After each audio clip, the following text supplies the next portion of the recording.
Old Path White Clouds. Walking in the Footsteps of the Buddha. Written by Thich Nhat Hanh. Chapter 11. Moonlight Flute. Udayan, Devdatta, Kimbila, Baya, Manama, Kaludei, and Anuruddha were Siddhartha's friends who visited most often to discuss such things as politics and ethics. In addition to Ananda and Nanda, they would be Siddhartha's closest advisors when he became king. They liked to begin their debates after several glasses of wine. Giving in to his friends' wishes, Siddhartha often kept the royal musicians and dancers performing far into the night. Devdatta could wax endlessly about political matters, and Udayan and Manama debated tirelessly every point Devdatta made.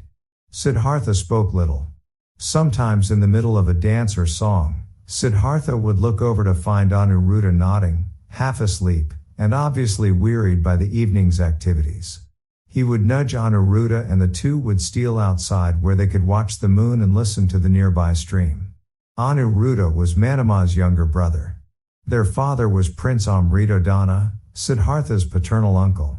Anuruddha was an affable, handsome fellow, much admired by the court ladies, though he himself was not inclined to pursue romance. Sometimes Siddhartha and Anuruddha would sit in the garden until midnight. By then their friends had become too intoxicated or tired to discuss any more and had retired to the guest rooms, and Siddhartha would take out his flute and play beneath the bright moonlight. Gopa would place a small incense burner on a rock, and sit quietly nearby, listening to the soft music rise and fall in the warm night air. Siddhartha played his flute for Anuruddha beneath the bright moonlight. Time flew, and the day for Yasodhara to give birth approached. Queen Pamita told her daughter she did not need to return home to give birth, as Pamita herself was then living in Kapalavathu. With Queen Mahapanchapati, Pamita selected the finest midwives in the capital to assist Yasodhara. On the day Yasodhara went into labor, both Queen Gautami and Queen Pamita were there. A solemn and expectant atmosphere pervaded the palace. Although King Suddhodana did not show his presence, Siddhartha knew that the king anxiously awaited news of the birth in his own quarters.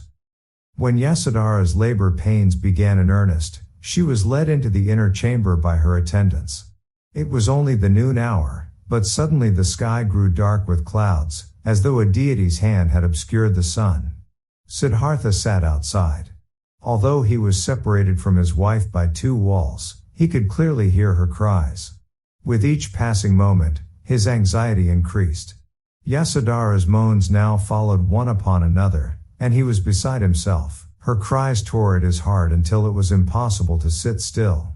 He stood and paced the floor. At times Yasodhara's groans were so intense he could not quell his panic. His mother, Queen Mahamaya, had died as a result of giving birth to him, and that was a sorrow he could never forget. Now it was Yasodhara's turn to give birth to his own child. Childbirth was a passage most married women experienced, a passage fraught with danger, including the possibility of death. Sometimes both mother and child died. Reminding himself what he had learned from a monk a number of months earlier, Siddhartha sat down in a lotus position and began to take hold of his mind and heart. This time of passage was a true test. He must maintain a calm heart even in the midst of Yasodhara's cries. Suddenly, the image of a newborn child arose in his mind. It was the image of his own child. Everyone had hoped he would have a child and would be happy for him once he did. He himself had hoped for a child. But now in the intensity of the actual event, he understood how immensely important the birth of a child is. He had not yet found his own path, he did not yet know where he was going, and yet here he was having a child. Was it not a pity for the child? Yasodhara's cries abruptly stopped. He stood up. What had happened? He could feel his own heartbeat. He observed his breath again in order to regain his calm. Just at that moment, the cries of an infant arose. The baby was born. Siddhartha wiped the sweat from his forehead. Queen Gautami opened the door and looked in at him. She smiled and Siddhartha knew that Yasodhara was safe. The queen sat down before him and said, "Gopa has given birth to a boy." Siddhartha smiled and looked at his mother with gratitude. I will name the child Rahula. That afternoon, Siddhartha entered the room to visit his wife and son. Yasodhara gazed at him, her shining eyes filled with love. Their son lay by her side, swaddled in silk, and Siddhartha could see only his plump little face. Siddhartha looked at Yasodhara as if to ask something. Understanding, she nodded her assent and gestured for Siddhartha to pick Rahula up.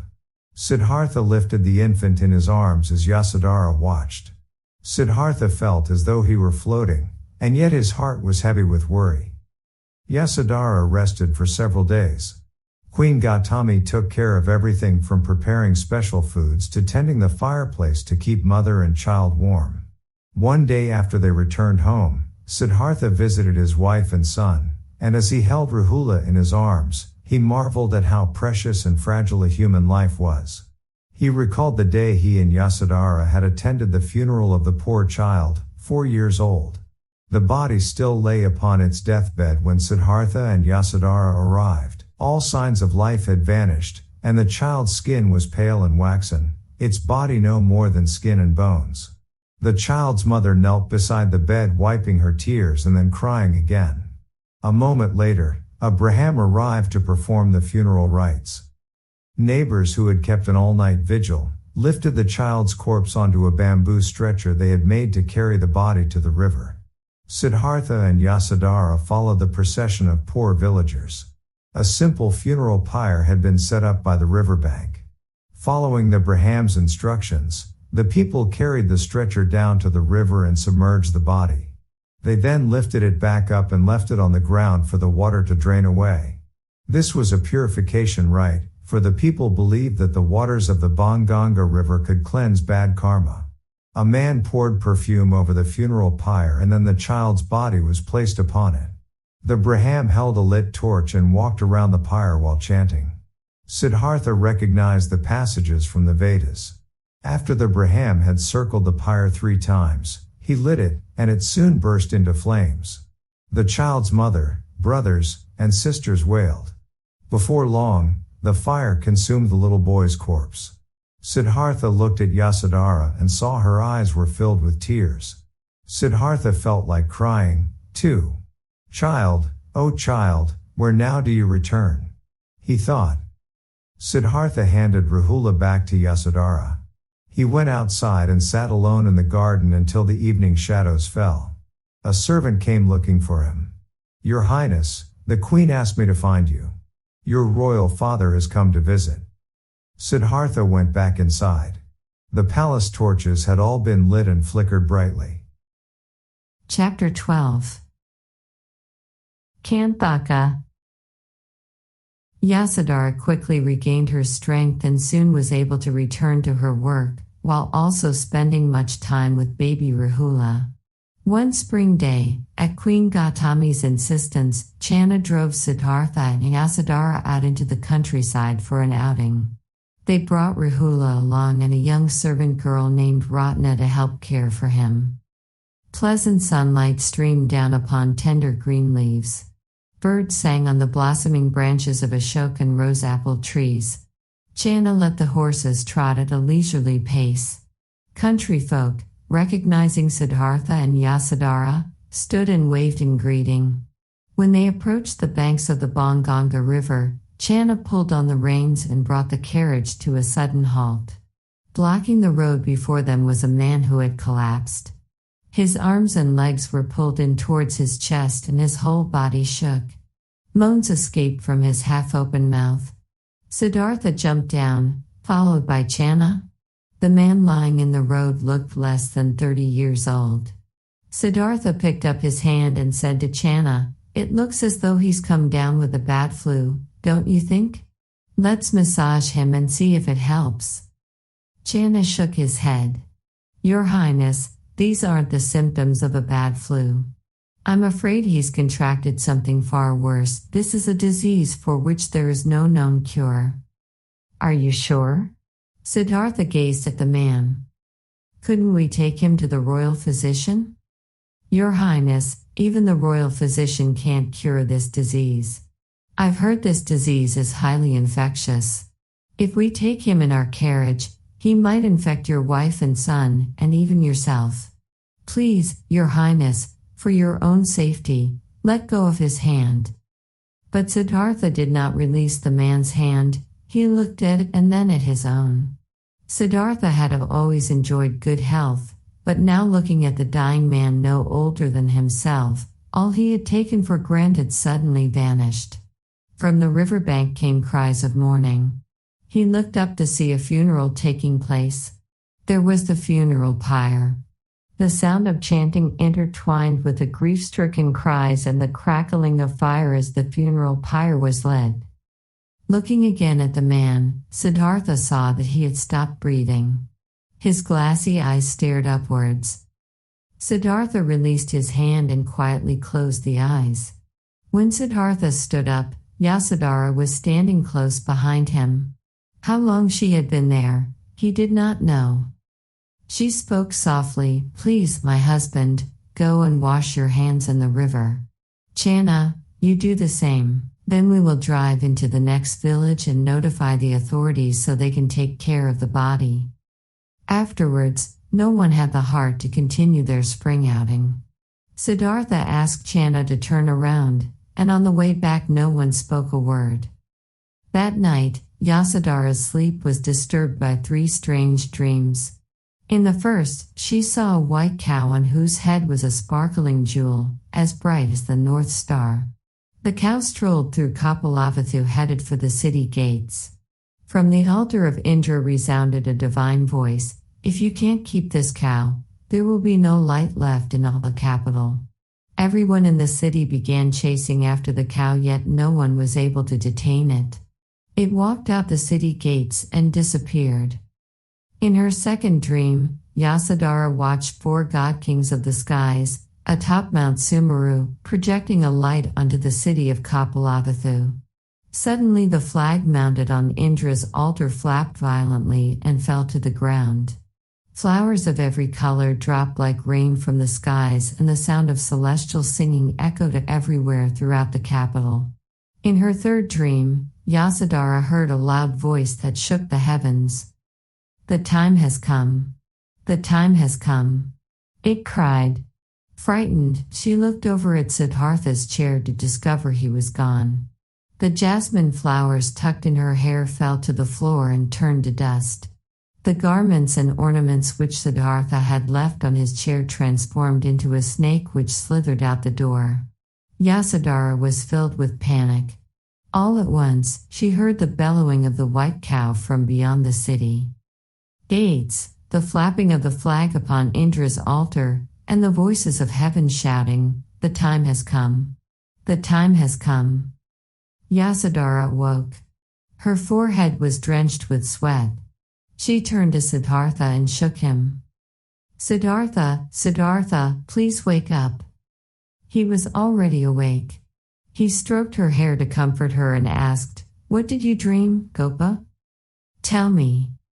She recounted all 3 dreams and then asked him, "Are these dreams an omen that you will soon leave me in order to go and seek the way?"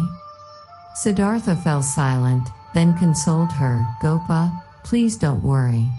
You are a woman of depth. You are my partner, the one who can help me to truly fulfill my quest.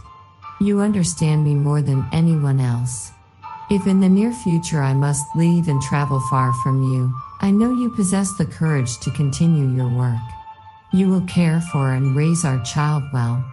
Though I am gone, though I am far away from you, my love for you remains the same. I will never stop loving you, Gopa. With that knowledge, you will be able to endure our separation. And when I have found the way, I will return to you and to our child.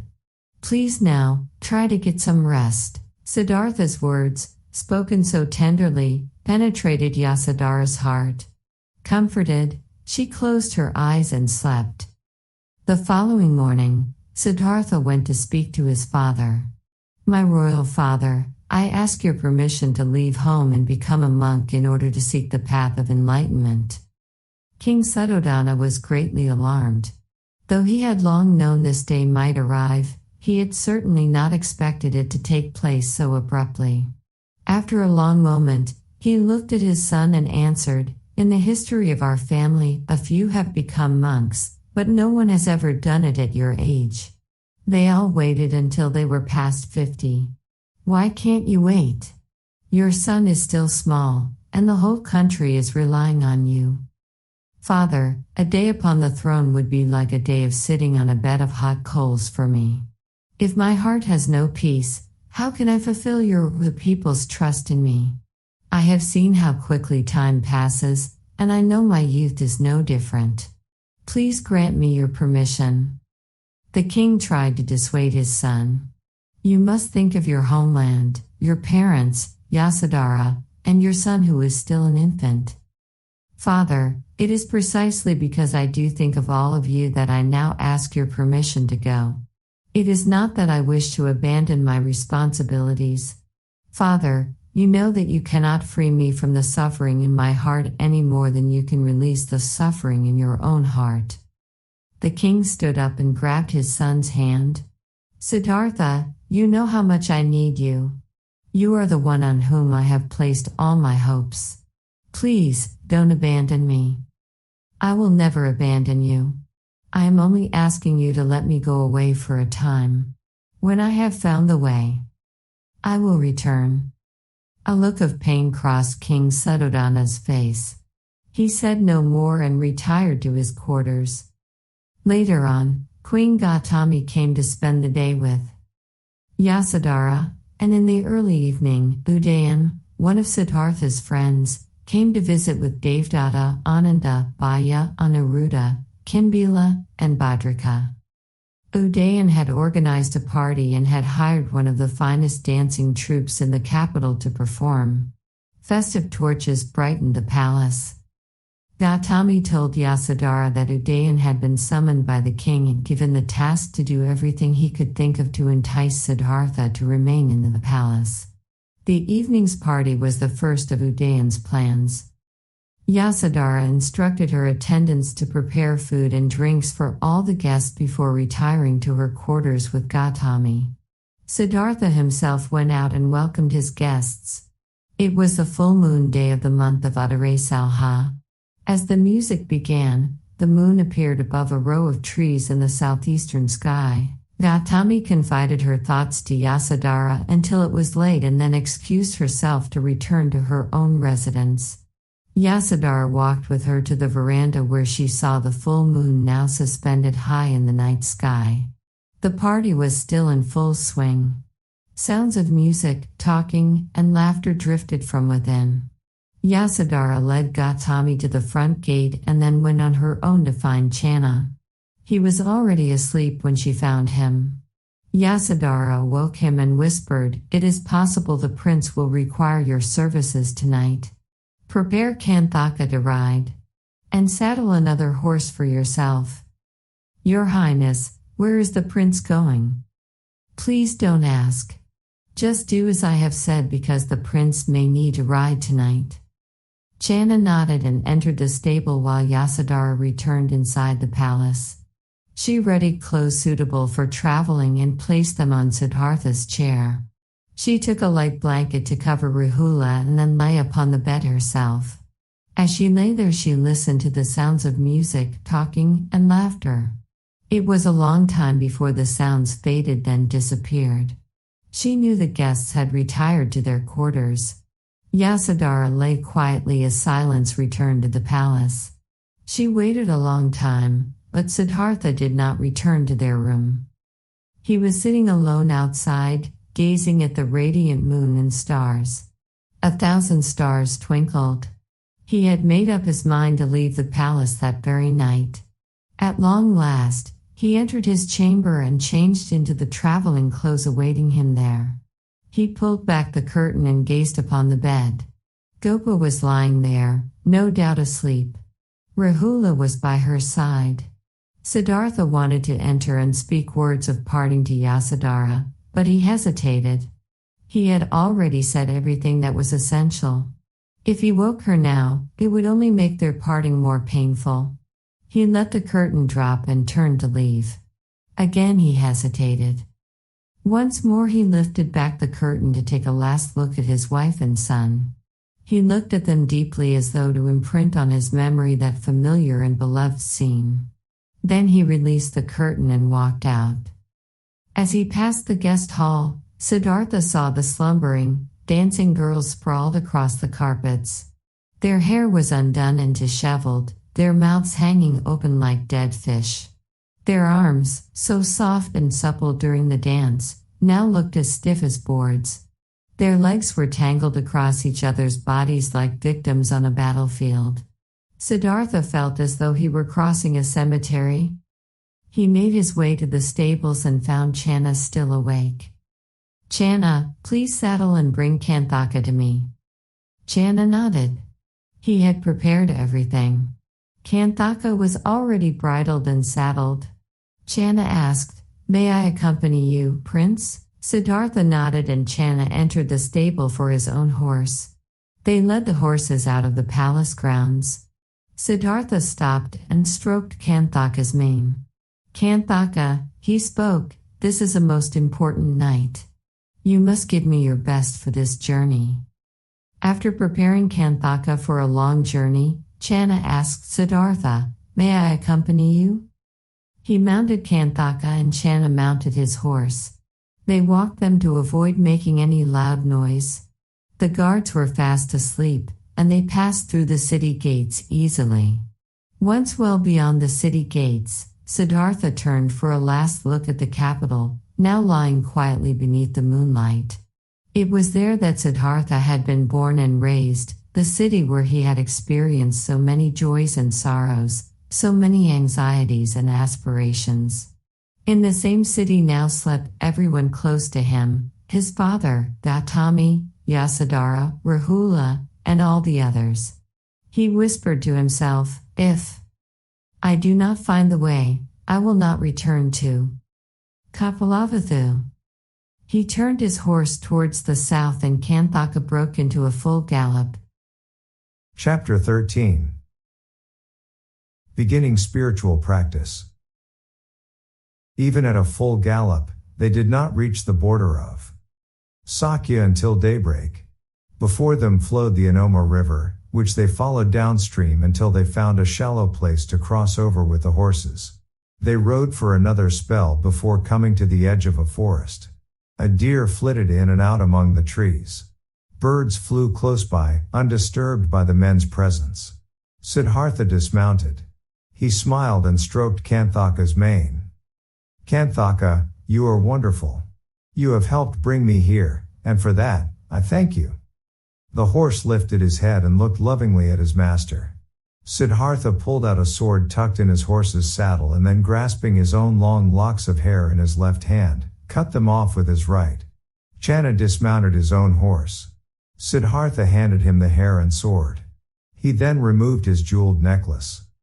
"Channa, take my necklace, sword, and hair and give them to my father. Please tell him to have faith in me. I have not left home to selfishly avoid my responsibilities. I go now on behalf of all of you and all beings. Please, console the king and queen for me. Console Yasodhara. I ask this of you." As Channa took the necklace, tears streamed from his eyes. "Your Highness, everyone will suffer terribly. I don't know what I will say to the king and queen or to your wife, Yasodhara. Your Highness, how will you sleep beneath the trees like an ascetic when all your life you've known nothing but a warm bed and soft blankets?" Siddhartha smiled. "Don't worry, Channa. I can live the way others do. You must return to tell everyone of my decision before they begin to worry about my disappearance. Leave me here alone now." Channa wiped his tears. "Please, Your Highness, let me stay here to serve you. Have mercy on me and don't make me bear such sorrowful news to ones I love." Siddhartha patted his attendant on the shoulder. His voice grew serious. "Channa, I need you to return and inform my family. If you truly care for me, please do as I say. I don't need you here, Channa. No monk has need of a personal attendant. Please, return home now." Channa reluctantly obeyed the prince. He carefully placed the hair and necklace inside his jacket and tucked the sword in Kanthaka's saddle. He grasped Siddhartha's arm in his two hands and beseeched him, I will do as you say, but please, Your Highness, remember me, remember us all. Don't forget to return after you have found the way. Siddhartha nodded and smiled reassuringly at Channa. He stroked Kanthaka's head. Kanthaka, my friend, now return home. Channa held Kanthaka's reins and mounted his own steed. Kanthaka turned to look at Siddhartha one last time, his eyes filled with tears no less than Channa's. Siddhartha waited until Channa and the two horses were out of sight before he turned toward the forest to enter his new life. The sky would now serve as his roof and the forest as his home. A sense of ease and contentment welled within him. Just at that moment a man came walking out of the forest. At first glance, Siddhartha thought he was a monk, for he was wearing the customary robe. But on closer inspection, Siddhartha saw the man was carrying a bow, and a quiver of arrows was slung across his back. You are a hunter, are you not? Asked Siddhartha. That is correct, the man answered. If you are a hunter, why are you dressed as a monk? The hunter smiled and said, Thanks to this robe the animals do not fear me and I am thus easily able to shoot them. Siddhartha shook his head. Then you are abusing the compassion of those who follow a spiritual path. Would you agree to trade your robe for my garments? The hunter looked at Siddhartha and saw he was wearing royal garments of inestimable value. Do you really want to trade? The hunter asked. Absolutely, said Siddhartha. You could sell these garments and have enough money to stop hunting and begin a new trade. As for me, I wish to be a monk and have need of a robe like yours. The hunter was overjoyed and after exchanging his robe for Siddhartha's handsome clothes, he hurried off. Siddhartha now had the appearance of a real monk. He stepped into the forest and found a tree to sit beneath. For the first time as a homeless monk, he sat in meditation. After a long final day in the palace and an autumn night spent on the back of a horse, Siddhartha now experienced a marvelous ease. He sat in meditation to savor and nurture the feeling of release and freedom that had filled him the moment he entered the forest. Sunlight filtered through the trees and came to rest on Siddhartha's eyelashes. He opened his eyes and saw standing before him, a monk. The monk's face and body were thin and worn by a life of austerities. Siddhartha stood up and joined his palms together in greeting. He told the monk he had only just abandoned his home and had not yet had the chance to be accepted by any teacher. He expressed his intent to travel south to find the spiritual center of Master Alara Kalama and there asked to be accepted as a disciple. The monk told Siddhartha that he himself had studied under Master Alara Kalama and that at present the master had started a center just north of the city Vasali. More than 400 disciples were gathered there for his teaching. The monk knew how to get there and said he would be glad to take Siddhartha. Siddhartha followed him through the forest to a path which wound up a hill and entered another forest. They walked until noon, when the monk showed Siddhartha how to gather wild fruits and edible greens. The monk explained that it was sometimes necessary to dig roots to eat when there were no edible fruits or greens to be found. Siddhartha knew he would be living in the forests a long time and so he asked the names of all the edible foods and carefully noted everything the monk told him. He learned that the monk was an ascetic who lived on nothing but wild fruits, greens, and roots. His name was Bhargava. He told Siddhartha that Master Alara Kalama was not an ascetic and in addition to wild foraging, his monks begged for food or accepted what was brought as offerings to them from neighboring villages. 9 days later, they reached the forest center of Alara Kalama, near Anupiya. They arrived as Master Alara was giving a talk to more than 400 disciples. He looked about 70 years old and, though he appeared thin and frail, his eyes shone and his voice resounded like a copper drum. Siddhartha and his companion stood outside the circle of disciples and quietly listened to the master's teaching. When he finished speaking, his disciples scattered throughout the forest to pursue their practice. Siddhartha approached him and after introducing himself, respectfully said, "Venerable teacher, I ask you to accept me as one of your disciples. I wish to live and study under your guidance." The master listened and looked intently at Siddhartha, and then expressed his approval. "Siddhartha, I would be happy to accept you. You may stay here." If you practice according to my teachings and methods, you will realize the teachings in a short time. Siddhartha prostrated himself to express his happiness. Master Alara lived in a straw hut made for him by several of his disciples. Scattered here and there in the forest were the straw huts of his followers. That night, Siddhartha found a level place to sleep, using a tree root for his pillow. Because he was exhausted from the long journey, he slept soundly until morning. When he awoke, the sun had already risen and the songs of birds filled the forest. He sat up. The other monks had finished their morning meditation and were preparing to go down into the city to beg for food. Siddhartha was given a bowl and shown how to beg. Following the other monks, he held his bowl and entered the city of Vesali. Holding a bowl to beg for the first time, Siddhartha was struck by how closely linked the life of a monk was to that of the laity. The monks were dependent on the lay community for food. He learned how to hold his bowl properly, how to walk and stand, how to receive the food offerings, and how to recite prayers in order to thank those who made the offerings. That day Siddhartha received some rice with curry sauce. He returned with his new companions to the forest, and they all sat down to eat.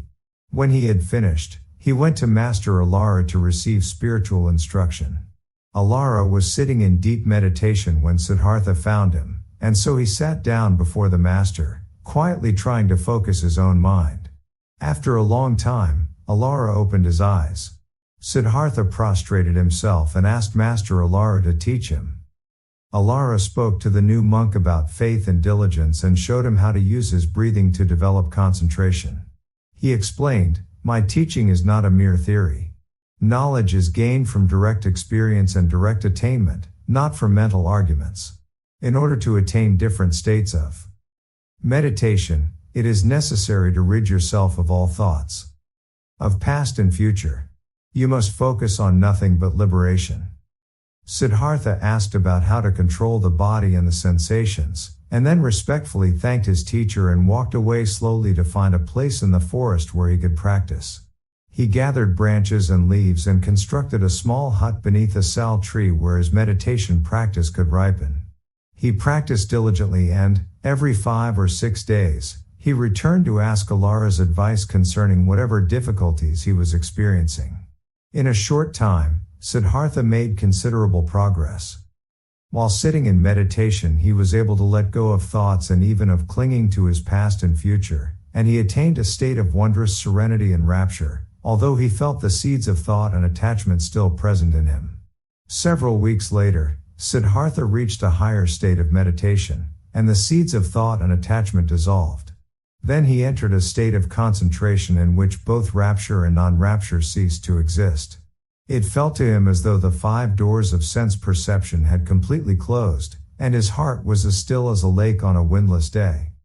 When he presented the fruits of his practice to Master Alara, the teacher was impressed.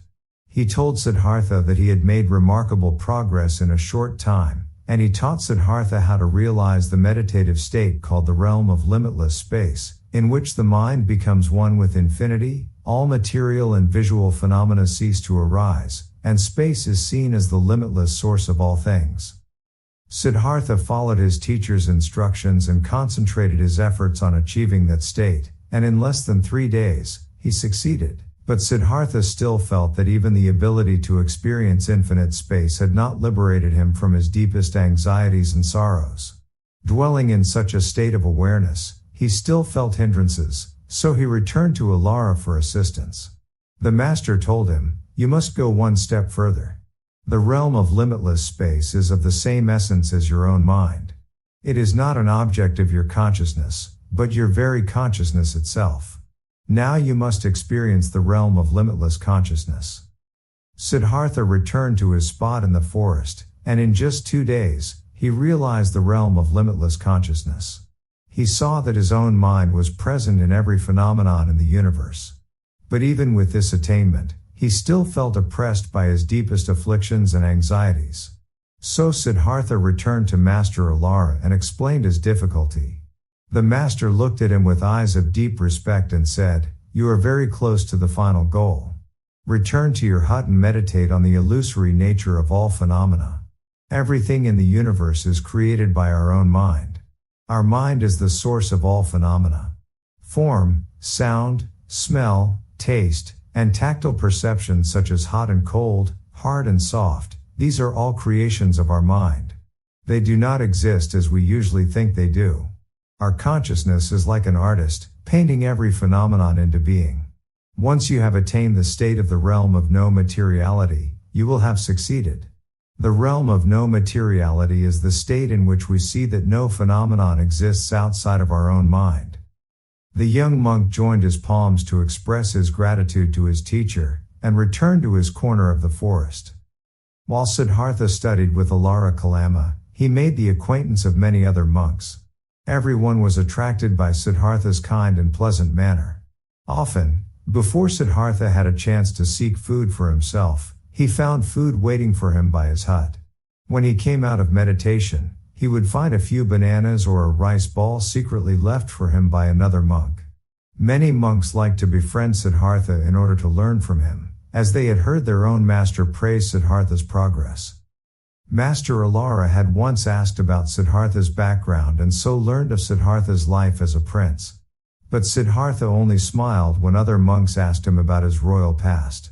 He answered modestly, "It's nothing of importance. It would be best if we spoke only about our experiences of practicing the way." In less than a month, Siddhartha attained the state of the realm of no materiality. Happy to have achieved this state of awareness, he spent the following weeks trying to use it to dissolve the deepest obstructions in his mind and heart. But although the realm of no materiality was a profound state of meditation, it, too, was unable to help him. Finally, he returned to ask the advice of Master Alara Kalama. Alara Kalama sat and listened intently to Siddhartha. His eyes shone. Expressing deepest respect and praise, he said, "Monk Siddhartha, you are profoundly gifted. You have attained the highest level I can teach. All I have attained, you have attained as well. Let us join together to guide and lead this community of monks." Siddhartha was silent as he contemplated Alara's invitation. While the realm of no materiality was a precious fruit of meditation, it did not help resolve the fundamental problem of birth and death, nor did it liberate one from all suffering and anxiety. It did not lead to total liberation. Siddhartha's goal was not to become the leader of a community, but to find the path of true liberation. Siddhartha joined his palms and answered, "Venerable teacher, the state of the realm of no materiality is not the final goal I am seeking. Please accept my gratitude for your support and care, but now I must ask your permission to leave the community in order to seek the way elsewhere. You have taught me with all your heart these past months and I will be forever grateful to you." Master Alara Kalama looked disappointed, but Siddhartha had made up his mind. The next day, Siddhartha again took to the road. Chapter 14. Crossing the Ganga. Siddhartha crossed the Ganges River, known as Ganga, and entered deep into the kingdom of Magadha, a region renowned for its accomplished spiritual teachers. He was determined to find someone who could teach him how to overcome birth and death. Most of the spiritual teachers lived in remote mountains or forests. Tirelessly, Siddhartha inquired the whereabouts of these masters, and sought out each of them, no matter how many mountains and valleys he had to cross. He continued his search through rain and sun, from one month to the next. Siddhartha met ascetics who refused to wear any clothes, and others who refused to accept any food offerings, living on only the fruits, greens, and roots that grew wild in the forests. Exposing their bodies to the elements, these ascetics believed that by enduring extreme austerities they would enter heaven after they died. One day Siddhartha said to them, "Even if you are reborn in heaven, the suffering on earth will remain unchanged. To seek the way is to find a solution to life's sufferings, not to escape life. Granted, we cannot accomplish much if we pamper our bodies like those who live for sensual pleasure, but abusing our bodies is no more helpful." Siddhartha continued his search, remaining in some spiritual centers for 3 months and in others for 6. His powers of meditation and concentration increased, but he was still unable to find the true path of liberation from birth and death. The months passed quickly, and soon it was more than 3 years since Siddhartha had left home. Sometimes, as he sat in meditation in the forests, images arose in Siddhartha's mind of his father, Yasodhara, and Rahula, and of his childhood and youth. Although it was difficult for him to avoid feeling impatient and discouraged, his strong faith that he would find the way allowed him to continue his search. During one period, Siddhartha dwelled alone on the hillside of Pandava, not far from the capital city of Rajagaha. One day he took his bowl and went down the hillside to beg in the capital. His walk was slow and dignified, his countenance serene and resolute. People on both sides of the street stopped to gaze at this monk who walked as elegantly as a lion passing through a mountain forest. The royal carriage of King Bimbisara of Magadha happened to pass by, and the king ordered his driver to stop so that he could have a good look at Siddhartha. He asked his attendant to offer the monk food and to follow him to see where he lived. The next afternoon, King Bimbisara rode to Siddhartha's dwelling. Leaving his carriage at the foot of the hill, he mounted the path with one of his attendants. When he saw Siddhartha sitting beneath a tree, he approached to greet him. Siddhartha stood up. He could tell by his visitor's dress that he was the king of Magadha. Siddhartha joined his palms together and then motioned for the king to sit on a large rock nearby. Siddhartha sat on another rock and faced the king. King Bimbisara was noticeably impressed by the monk's noble bearing and elevated manner. He said, "I am the king of Magadha. I wish to invite you to come to the capital with me. I would like you by my side so that I may benefit from your teaching and virtue.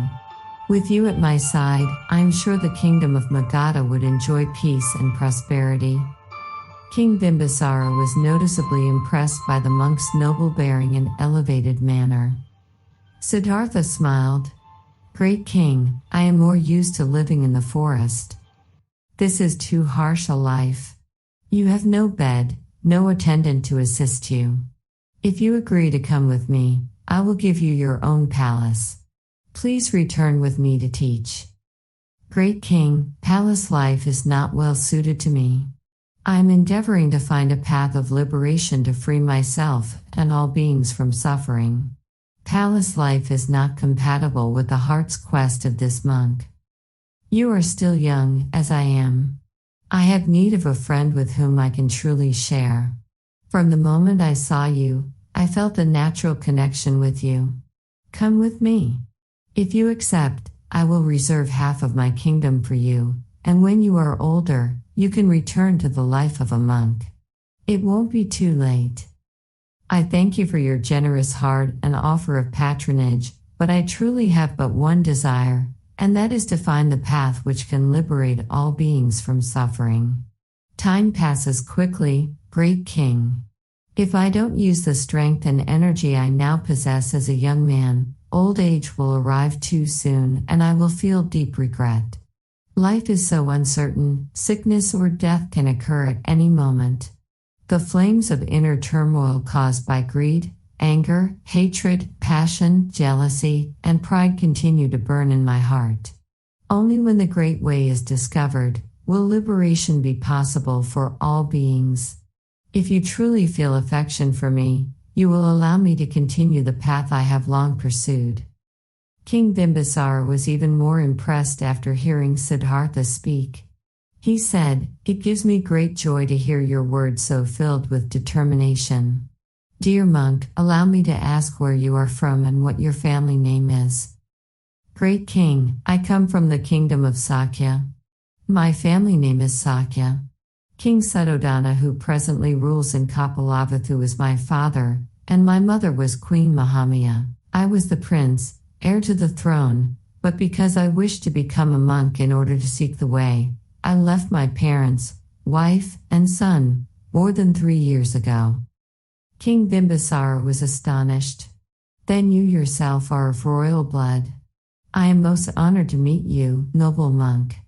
The royal families of Sakya and Magadha have long been on very close terms. How foolish of me to try to impress you with my position and wealth in order to persuade you to return with me. Please forgive me.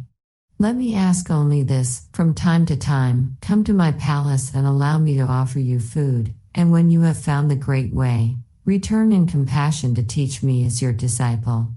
Will you promise that? Siddhartha joined his palms and answered, I promise that when I have discovered the path, I will return to share it with your highness. King Bimbisara bowed low before Siddhartha and returned down the hill with his attendant. Later that day the monk Gautama abandoned his dwelling place to avoid the interruptions he feared would result from the young king bringing frequent offerings. Heading south, he looked for another place conducive to practice. He learned of the spiritual center of Adaka Ramaputa, a great teacher who was said to have attained very deep levels of understanding. 300 monks were in residence at his center, located not far from Rajagaha, and 400 of disciples practiced nearby. Siddhartha made his way there. Chapter 15. Forest Ascetic. Master Adaka was 75 years old. He was venerated by all as though he were a living god. Adaka required all new disciples to begin at the most elementary levels of practice, so Siddhartha began again with the simplest meditation techniques.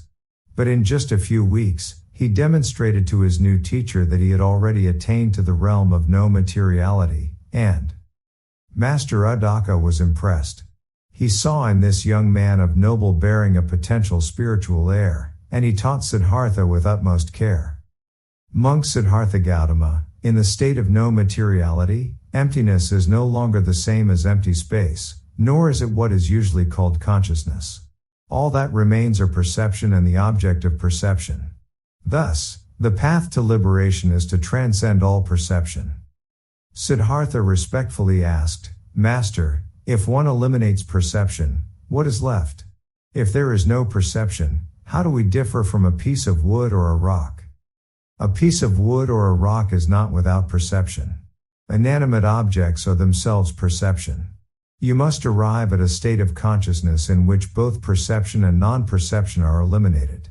This is the state of neither perception nor non-perception. Young man, you must now attain that state. Siddhartha left to return to his meditation. In just 15 days, he realized the samadhi called neither perception nor non-perception. Siddhartha saw that this state allowed one to transcend all ordinary states of consciousness. But whenever he came out of this meditative state, he saw that in spite of its extraordinariness, it did not provide a solution to the problem of life and death. It was a most peaceful state to dwell in, but it was not the key to unlock reality. When Siddhartha returned to Master Adaka Ramaputa, the master praised him highly. He grasped Siddhartha's hand and said, Monk Gautama, you are the best student I have ever had. You have made enormous progress in such a short time. You have attained the highest level I have. I am old and not long for this world.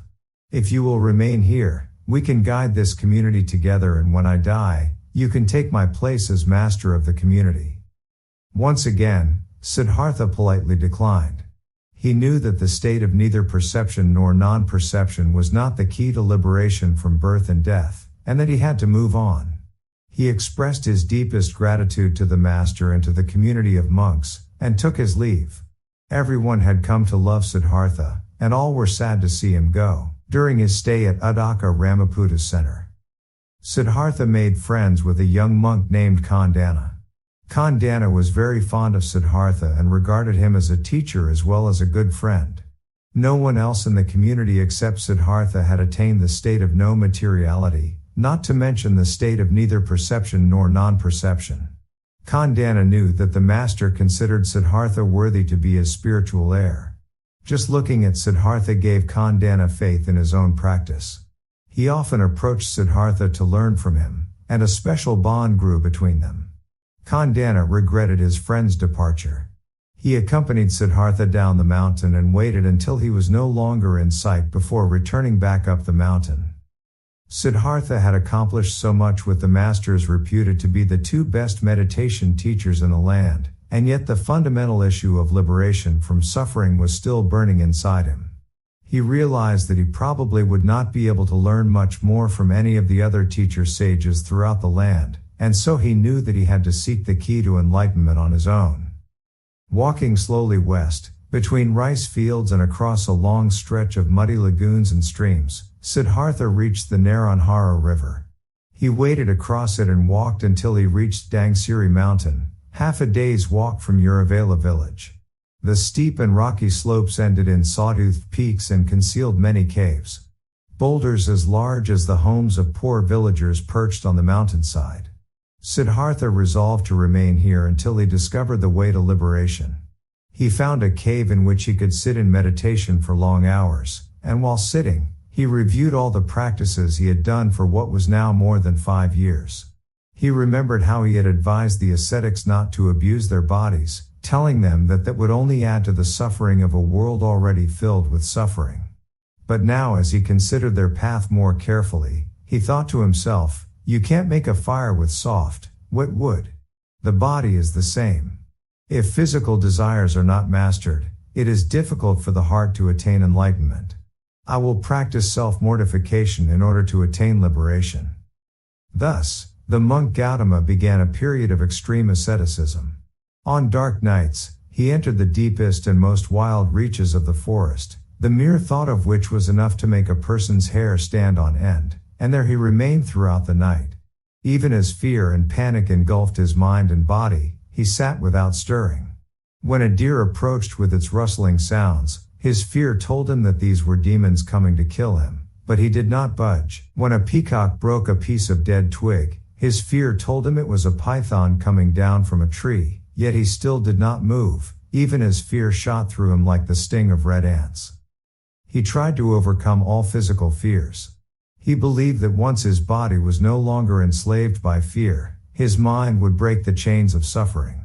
Sometimes he sat with his teeth clenched while pressing his tongue against the roof of his mouth, using his willpower to suppress all fear and horror. Even when he broke into a cold sweat and his whole body became drenched, he did not move. At other times, he held his breath for long stretches until a roar like thunder or a blazing furnace pounded in his ears, and his head felt as though someone had taken an axe and cleaved it in two. Sometimes he felt as though his head was being squeezed by a steel band and his stomach slashed open like a goat's by a butcher. And at times, he felt as if his body was being roasted over an open fire. Through these austere practices, he was able to consolidate his courage and discipline, and his body was able to endure unspeakable pain, but his heart was still without peace. The monk Gautama practiced austerities in this way for 6 months. For the first 3 of these months, he was alone on the mountain, but during the 4th month, he was discovered by 5 disciples of Master Uddaka Ramaputa, led by his old friend Khandana. Siddhartha was happy to see Khandana again, and he found out that just 1 month after Siddhartha left the meditation center, Khandana himself had attained the state of neither perception nor non-perception. Seeing there was nothing more he could learn from Master Uddaka, Khandana persuaded 4 friends to join him in seeking Siddhartha. After several weeks, they were lucky enough to find him, and they expressed their desire to stay and practice with him. Siddhartha explained to them why he was exploring the path of self-mortification, and the 5 young men, Khandana, Vappa, Bhaddiya, Asaji, and Manama, resolved to join him.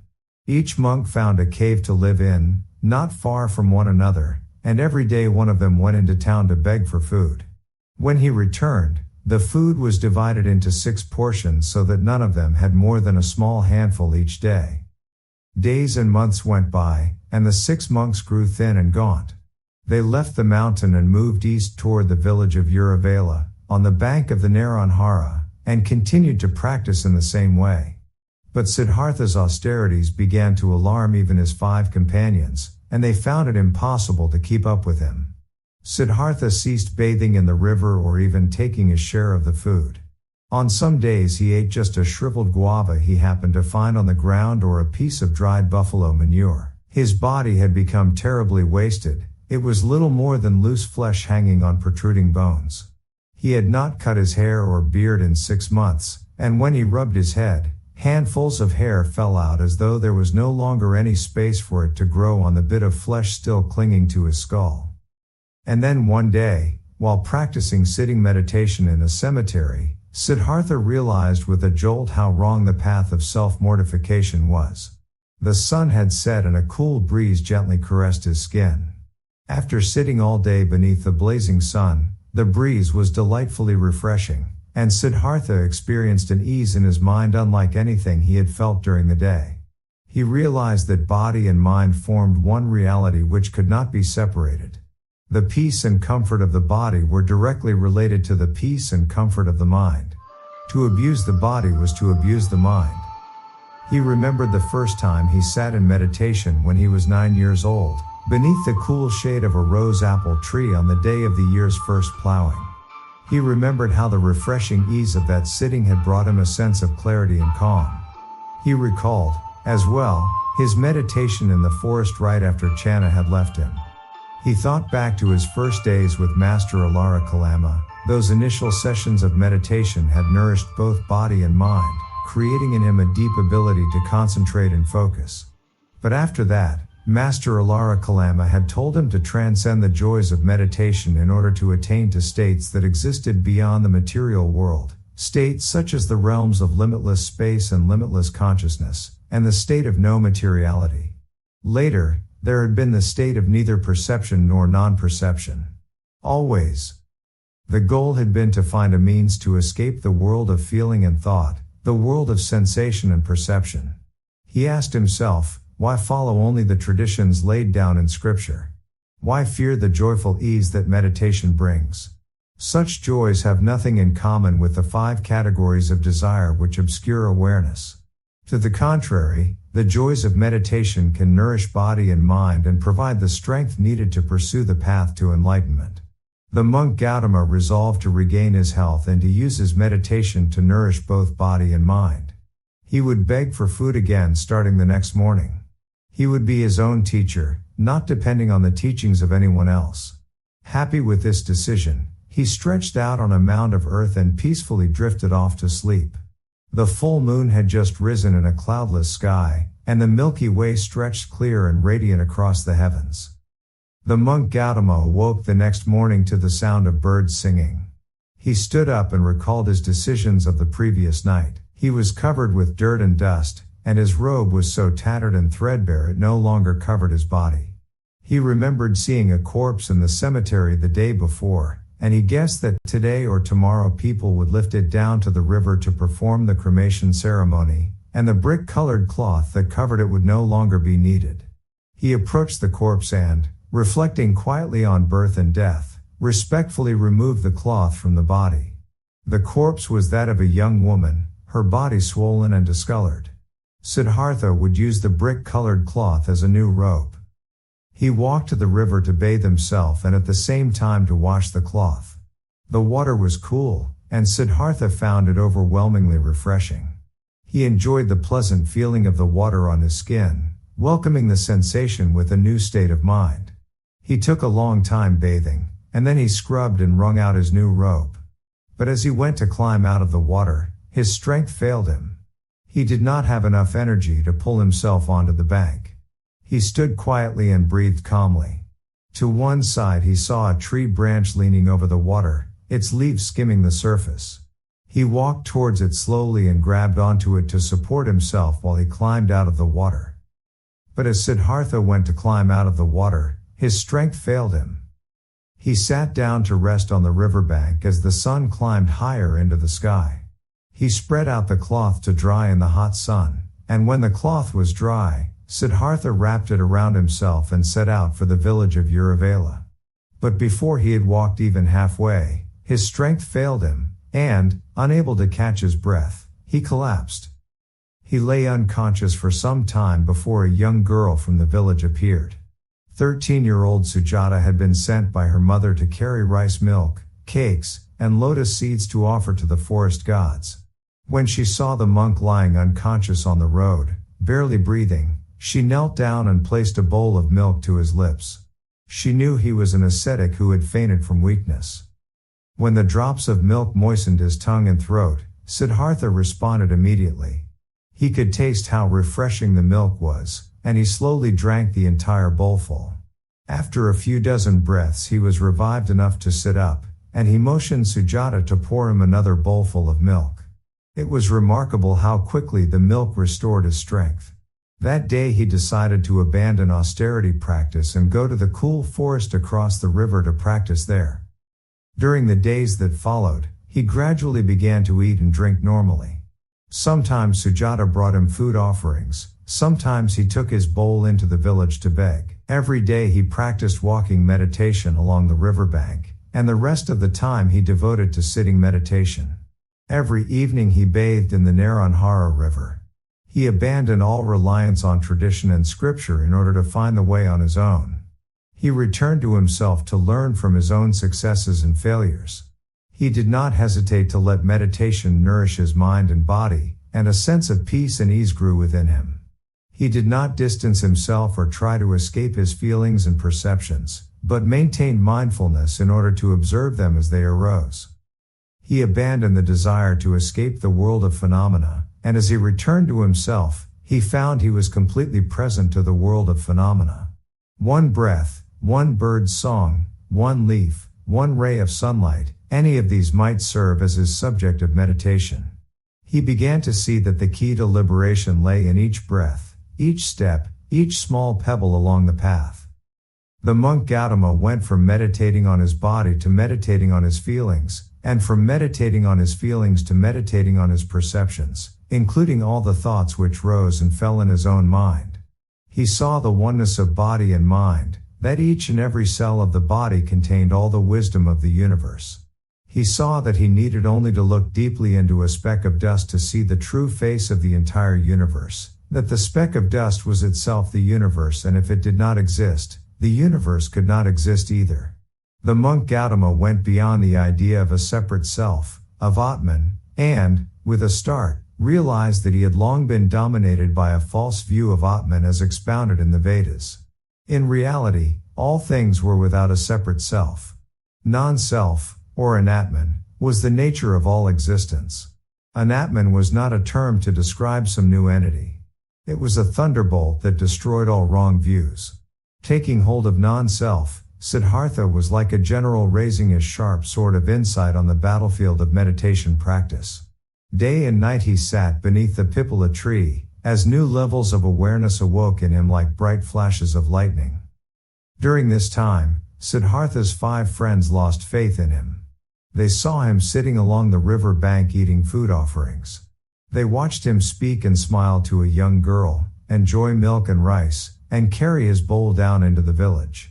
Khandana said to the others, "Siddhartha is no longer someone we can rely on. He has abandoned the path halfway. He now concerns himself only with idly feeding his body. We should leave him and seek another place to continue our practice. I see no reason to continue here." Only after his 5 friends had departed, did Siddhartha notice their absence. Encouraged by his new insights, Siddhartha had devoted all his time to meditation and had not yet taken the time to explain this to his friends. He thought, "My friends have misunderstood me, but I can't worry now about convincing them otherwise. I must devote myself to finding the true path. Once I have found it, I will share it with them." Then he returned to his daily practice. During those same days in which he made such great progress along the path, the young buffalo boy Svasht appeared. Siddhartha cheerfully accepted the handfuls of fresh grass the 11-year-old boy offered him. Though Sujata, Svasht, and their friends were still children, Siddhartha shared with them some of his new understanding. He was happy to see how unschooled children from the countryside could easily understand his discoveries. He was greatly heartened, for he knew that the door of complete enlightenment would soon open wide. He knew he held the wondrous key, the truth of the interdependent and non-self nature of all things. Chapter 16. Was Yasodhara sleeping? Because he was from a poor family, Svasht had, of course, never gone to school. Sujata taught him a few basics, but he still lacked skill with words, and while recounting his story about the Buddha, he sometimes halted, unable to find the right words. His listeners assisted him. In addition to Ananda and Rahula, 2 others came to listen to his story. One was an elderly nun named Mahapajapati, and the other was a monk in his early 40s named Asaji. Rahula introduced them both to Spasht, who was deeply touched to learn that Mahapajapati was herself Queen Gautami, the Buddha's aunt who had raised him from infancy. She was the first woman to be accepted as a nun in the Buddha's Sangha, and she now served as abbess to more than 700 nuns. She had just traveled from the north to visit the Buddha and to consult with him concerning precepts for the bhikkhunis. Spasht learned that she had arrived only the previous evening, and her grandson, Rahula, knowing how much she would enjoy hearing all Spasht had to say about the Buddha's days in Uruvela forest, had invited her to join them. Spasht placed his palms together and bowed low before the abbess. Remembering all the Buddha had told him about her filled his heart with deep affection and respect. Mahapajapati looked at Spasht with the same loving warmth as she looked at her own grandson, Rahula.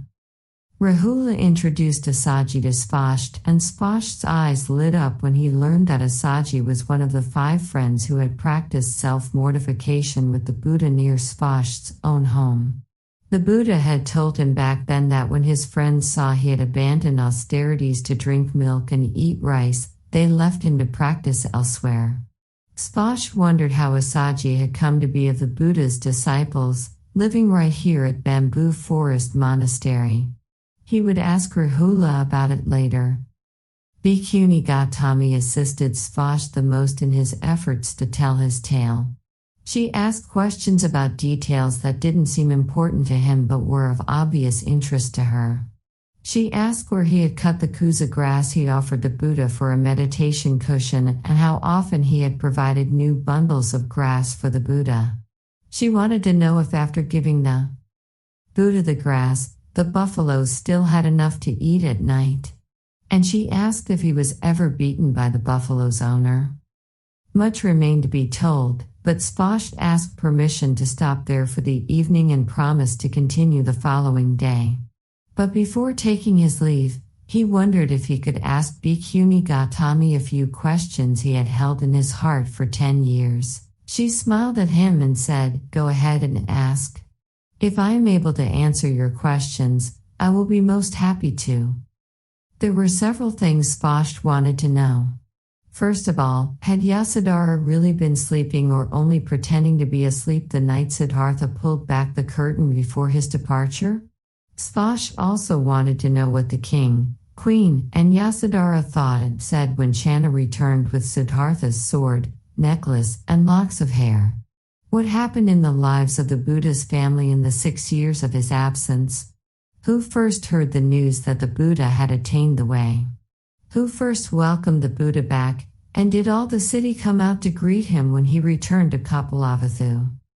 "You do have a lot of questions," exclaimed Bhikkhuni Gautami. She smiled kindly at Spasht. "Let me try to answer them briefly. First of all, was Yasodhara truly asleep or not? If you want to know for certain, you should ask Yasodhara, but if you ask me, I don't believe she was." Yasodhara herself had prepared Siddhartha's garments, hat, and shoes and placed them on his chair. She told Channa to saddle and ready Kanthaka. She knew that the prince would leave that very night. How could she sleep on such a night? I believe she only pretended to be asleep in order to avoid a painful parting for Siddhartha and herself. You do not yet know Yasodhara, Spasht, but Rahula's mother is a woman of great determination. She understood Siddhartha's intent and quietly gave him her wholehearted support. I know this more clearly than anyone else, for of all those close to Yasodhara, I was the closest, next to Siddhartha. Bhikkhuni Gautami told Spasht that the following morning when it was discovered that Siddhartha had left, everyone, except Yasodhara, was in a state of shock. King Suddhodana flew into a rage and yelled at everyone, blaming them for not preventing the prince from leaving. Queen Gautami ran at once to find Yasodhara. She found her sitting quietly and weeping. Official search parties were sent out on horseback in all 4 directions with orders to return with the prince if they found him. The southbound party met Channa returning with the riderless Kanthaka. Channa stopped them from going any further. He said, "Leave the prince in peace to follow his spiritual path. I have already wept and pleaded with him, but he is intent on seeking the way.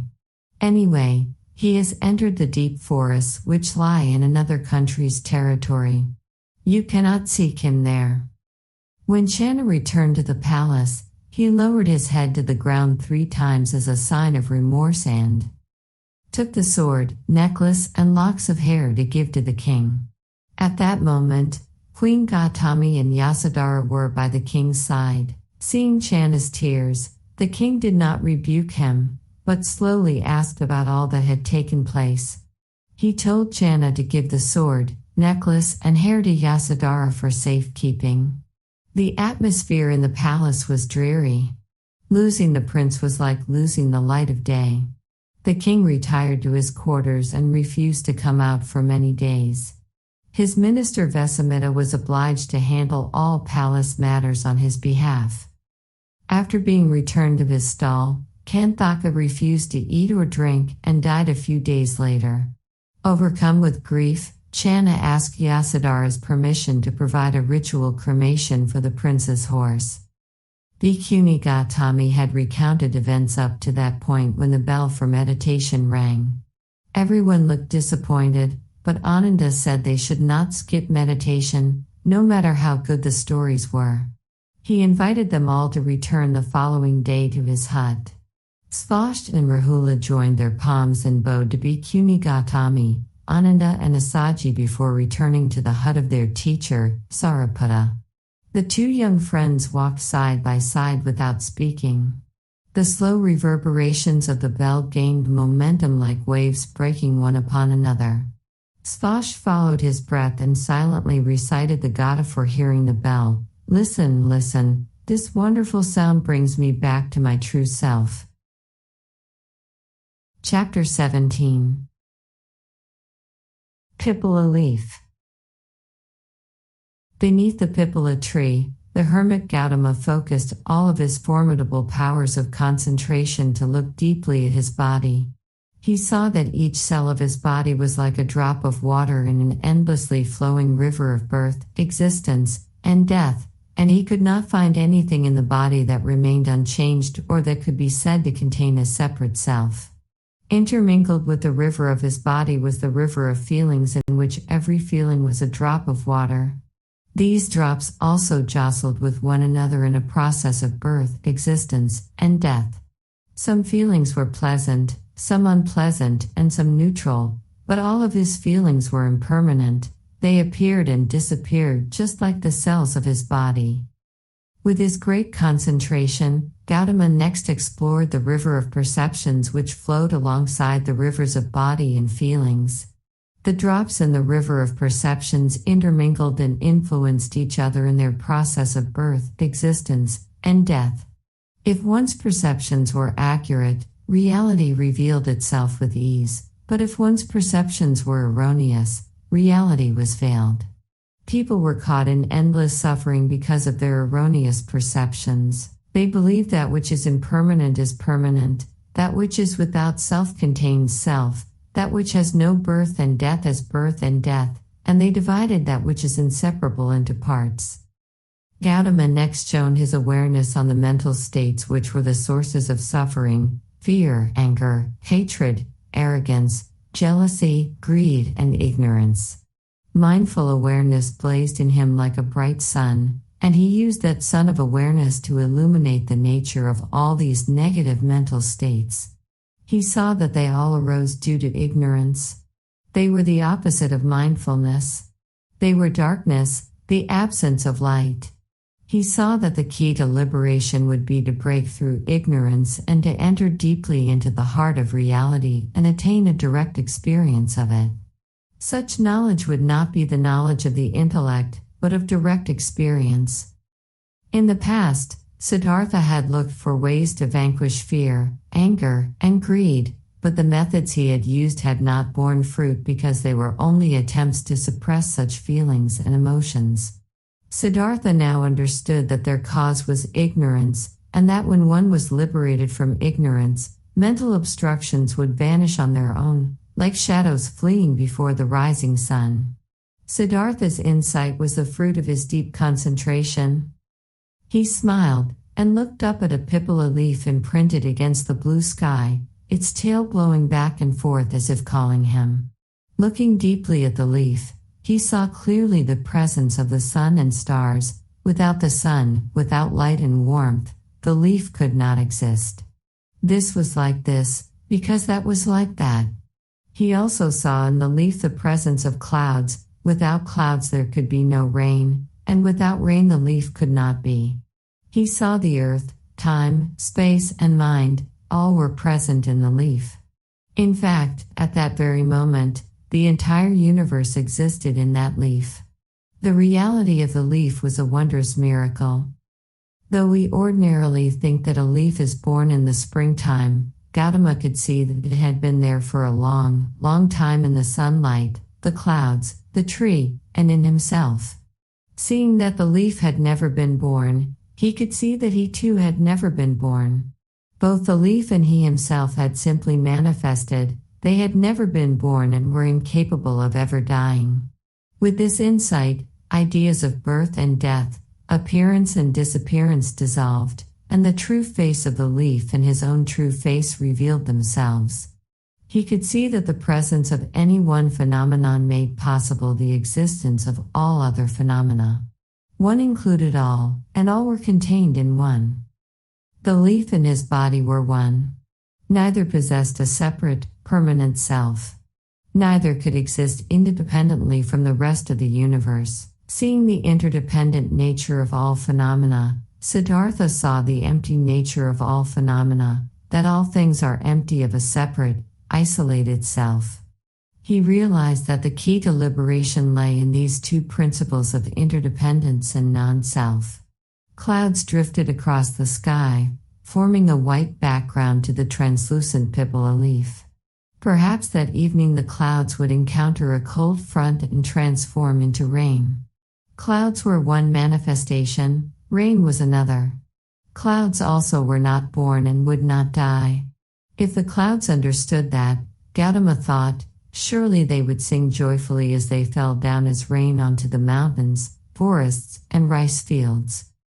Illuminating the rivers of his body, feelings, perceptions, mental formations, and consciousness, Siddhartha now understood that impermanence and emptiness of self are the very conditions necessary for life. Without impermanence and emptiness of self, nothing could grow or develop. If a grain of rice did not have the nature of impermanence and emptiness of self, it could not grow into a rice plant. If clouds were not empty of self and impermanent, they could not transform into rain. Without an impermanent, non-self nature, a child could never grow into an adult. Thus, he thought, to accept life means to accept impermanence and emptiness of self. The source of suffering is a false belief in permanence and the existence of separate selves. Seeing this, one understands that there is neither birth nor death, production nor destruction, one nor many, inner nor outer, large nor small, impure nor pure. All such concepts are false distinctions created by the intellect. If one penetrates into the empty nature of all things, one will transcend all mental barriers and be liberated from the cycle of suffering. From one night to the next, Gautama meditated beneath the pipala tree, shining the light of his awareness on his body, his mind, and all the universe. His 5 companions had long abandoned him, and his co-practitioners were now the forest, the river, the birds, and the thousands of insects living on the earth and in the trees. The great pipala tree was his brother in practice. The evening star which appeared as he sat down in meditation each night was also his brother in practice. He meditated far into the night. The village children came to visit him only in the early afternoons. One day Sujata brought him an offering of rice porridge cooked with milk and honey, and Spasht brought him a fresh armful of kusa grass. After Spasht left to lead the buffaloes home, Gautama was seized with a deep feeling that he would attain the Great Awakening that very night. Only the previous night he had had several unusual dreams. In one he saw himself lying on his side, his knees brushing against the Himalayas, his left hand touching the shores of the Eastern Sea, his right hand touching the shores of the Western Sea, and his 2 feet resting against the shores of the Southern Sea. In another dream, a great lotus as large as a carriage wheel grew from his navel and floated up to touch the highest clouds. In a third dream, birds of all colors, too many to be counted, flew towards him from all directions. These dreams seemed to announce that his great awakening was at hand. Early that evening, Gautama did walking meditation along the banks of the river. He waded into the water and bathed. When twilight descended, he returned to sit beneath his familiar pipala tree. He smiled as he looked at the newly spread kusa grass at the foot of the tree. Beneath this very tree he had already made so many important discoveries in his meditation. Now the moment he had long awaited was approaching. The door to enlightenment was about to open. Slowly, Siddhartha sat down in the lotus position. He looked at the river flowing quietly in the distance as soft breezes rustled the grasses along its banks. The night forest was tranquil yet very much alive. Around him chirped 1,000 different insects. He turned his awareness to his breath and lightly closed his eyes. The evening star appeared in the sky. Chapter 18. The morning star has risen. Through mindfulness, Siddhartha's mind, body, and breath were perfectly at one. His practice of mindfulness had enabled him to build great powers of concentration which he could now use to shine awareness on his mind and body. After deeply entering meditation, he began to discern the presence of countless other beings in his own body right in the present moment. Organic and inorganic beings, minerals, mosses and grasses, insects, animals, and people were all within him. He saw that other beings were himself right in the present moment. He saw his own past lives, all his births and deaths. He saw the creation and destruction of thousands of worlds and thousands of stars. He felt all the joys and sorrows of every living being, those born of mothers, those born of eggs, and those born of fission, who divided themselves into new creatures. He saw that every cell of his body contained all of heaven and earth, and spanned the 3 times, past, present, and future. It was the hour of the first watch of the night. Gautama entered even more deeply into meditation. He saw how countless worlds arose and fell, were created and destroyed. He saw how countless beings passed through countless births and deaths. He saw that these births and deaths were but outward appearances and not true reality, just as millions of waves rise and fall incessantly on the surface of the sea, while the sea itself is beyond birth and death. If the waves understood that they themselves were water, they would transcend birth and death and arrive at true inner peace, overcoming all fear. This realization enabled Gautama to transcend the net of birth and death, and he smiled. His smile was like a flower blossoming in the deep night which radiated a halo of light. It was the smile of a wondrous understanding, the insight into the destruction of all defilements. He attained this level of understanding by the second watch. At just that moment thunder crashed, and great bolts of lightning flashed across the sky as if to rip the heavens in two. Black clouds concealed the moon and stars. Rain poured down. Gautama was soaking wet, but he did not budge.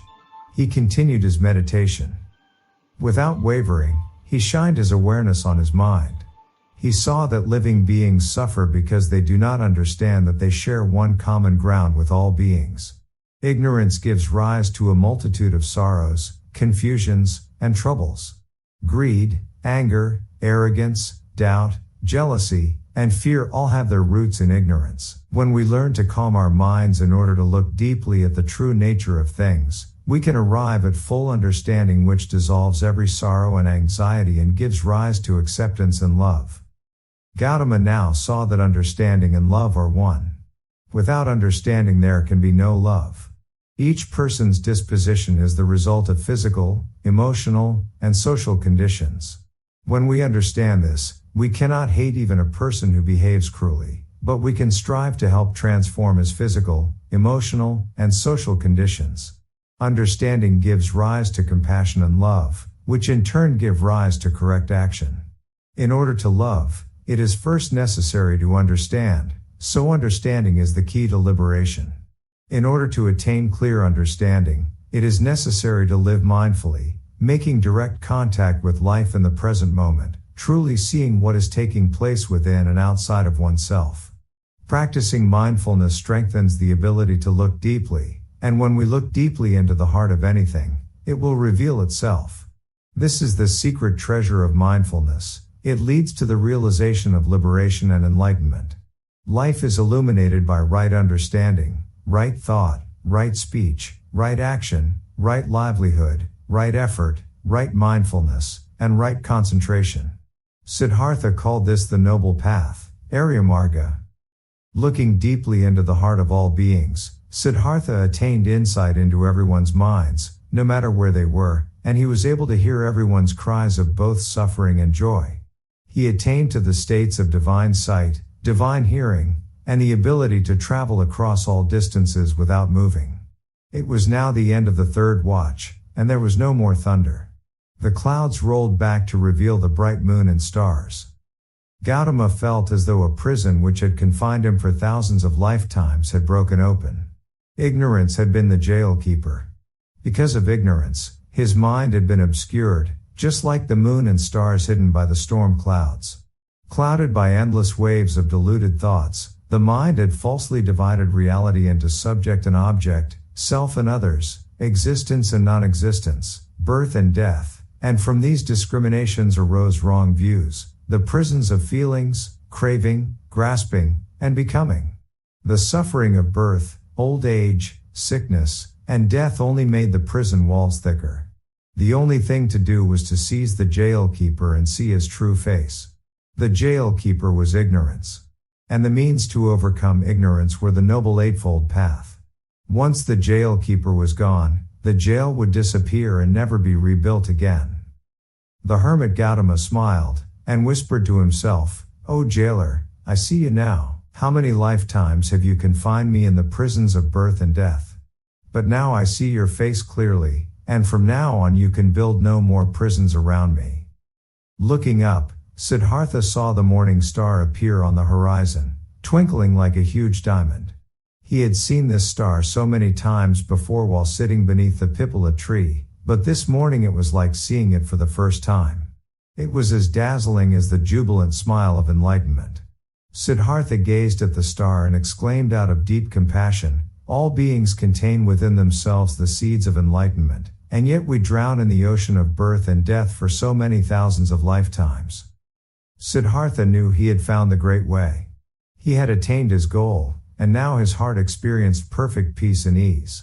He thought about his years of searching, filled with disappointments and hardships. He thought of his father, mother, aunt, Yasodhara, Rahula, and all his friends. He thought of the palace, Kapalavathu, his people and country, and of all those who lived in hardship and poverty, especially children. He promised to find a way to share his discovery to help all others liberate themselves from suffering. Out of his deep insight emerged a profound love for all beings. Along the grassy riverbank, colorful flowers blossomed in the early morning sunlight. Sun danced on leaves and sparkled on the water. His pain was gone. All the wonders of life revealed themselves. Everything appeared strangely new. How wondrous were the blue skies and drifting white clouds. He felt as though he and all the universe had been newly created. Just then, Svasht appeared. When Siddhartha saw the young buffalo boy come running towards him, he smiled. Suddenly Svasht stopped in his tracks and stared at Siddhartha, his mouth wide open. Siddhartha called, "Svasht." The boy came to his senses and answered, "Teacher." Svasht joined his palms and bowed. He took a few steps forward but then stopped and gazed again at Siddhartha in awe. Embarrassed by his own behavior, he spoke haltingly, "Teacher, you look so different today." Siddhartha motioned for the boy to approach. He took him into his arms and asked, "How do I look different today?" Svasht joined his palms and said, haltingly, "Teacher, you look so different today." Gazing up at Siddhartha, Svasht answered, "It's hard to say. It's just you look so different. It's like you were a star." Siddhartha patted the boy on the head and said, "Is that so? What else do I look like?" "You look like a lotus that's just blossomed. And like the moon over the Gaya-Sisa peak." Siddhartha looked into Svasht's eyes and said, "Why, you're a poet, Svasht. Now tell me, why are you here so early today, and where are your buffaloes?" Svasht explained that he had the day off as all the buffaloes were being used to plow the fields. Only the calf had been left in its stall. Today his only responsibility was to cut grass. During the night he and his sisters and brother were awakened by the roar of thunder. Rain pounded through their leaky roof, soaking their beds. They had never experienced a storm so fierce, and they worried about Siddhartha in the forest. They huddled together until the storm subsided and they could fall back asleep. When day broke, Svasht ran to the buffalo's stall to fetch his sickle and carrying pole, and made his way to the forest to see if Siddhartha was all right. Siddhartha grasped Svasht's hand. "This is the happiest day I have ever known. If you can, bring all the children to come see me by the pipala tree this afternoon. Don't forget to bring your brother and sisters. But first go and cut the kusa grass you need for the buffaloes." Svasht trotted off happily as Siddhartha began to take slow steps along the sun-bathed shore. Chapter 19. Tangerine of Mindfulness. When Sujata brought Siddhartha's food that noon, she found him sitting beneath the pipala tree as beautiful as a young morning. His face and body radiated peace, joy, and equanimity. She had seen him sitting solemnly and majestically beneath the pipala tree over 100 times, and yet today there was something different about him. Looking at Siddhartha, Sujata felt all her sorrows and worries vanish. Happiness as fresh as a spring breeze filled her heart. She felt there was nothing else she needed or wanted on this earth, that everything in the universe was already good and beneficial, and that no one needed to worry or despair anymore. Sujata took a few steps forward and placed the food before Siddhartha. She bowed before him. She felt the peace and joy within Siddhartha enter herself. Siddhartha smiled at her and said, "Here, sit down with me. I thank you for bringing me food and water these past months. Today is the happiest day of my life because last night I found the great way. Please enjoy this happiness too. In the near future I will go teach this path to all others."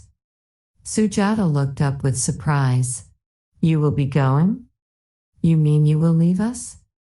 Siddhartha smiled kindly. "Yes, I must leave, but I won't abandon you children. Before I leave, I will show you the path I have discovered." Sujata was not very reassured. She wanted to ask him more, but he spoke first. "I will remain with you children for at least several more days in order to share what I have learned with you. Only then will I take to the road. But that doesn't mean I will be apart from you forever. From time to time, I will return to visit you children."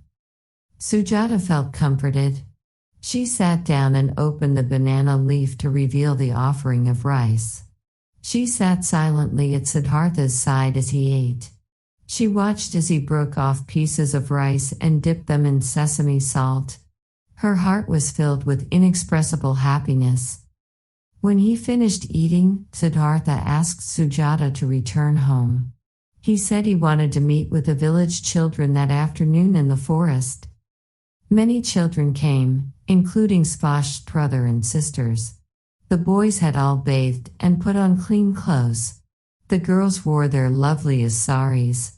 Sujata's sari was ivory-colored, Nandabala wore a sari the color of banana shoots, and Bhima's sari was pink. The children, looking as fresh and colorful as flowers, sat around Siddhartha beneath the pipala tree. Sujata brought a basketful of coconut and chunks of palm sugar as a special treat. The children scooped out the tasty coconut meat and ate it with the delicious sugar. Nandabala and Subhash brought a basketful of tangerines. Siddhartha sat with the children, his happiness complete. Rupak offered him a chunk of coconut with a piece of palm sugar on a pipala leaf. Nandabala offered him a tangerine. Siddhartha accepted their offerings and ate with the children. They were still enjoying their lunch when Sujata made an announcement. Dear friends, today is the happiest day our teacher has ever known. He has discovered the great way. I feel this is also a very important day for me. Brothers and sisters, let us consider this a day of great jubilation for us all. We are here today to celebrate the enlightenment of our teacher. Respected teacher, the great path has been found. We know you cannot stay with us forever. Please teach us the things you think we might be able to understand. In mindfulness, the children passed around the basket of tangerines. Sujata joined her palms together and bowed to Gautama to express her respect and devotion. Nandabala and the other children also joined their palms and bowed with deepest sincerity. Siddhartha quietly gestured for the children to sit back up and he said, "You are all intelligent children and I am sure you will be able to understand and practice the things I will share with you. The great path I have discovered is deep and subtle, but anyone willing to apply his or her heart and mind can understand and follow it. When you children peel a tangerine, you can eat it with awareness or without awareness. What does it mean to eat a tangerine in awareness? When you are eating the tangerine, you are aware that you are eating the tangerine. You fully experience its lovely fragrance and sweet taste.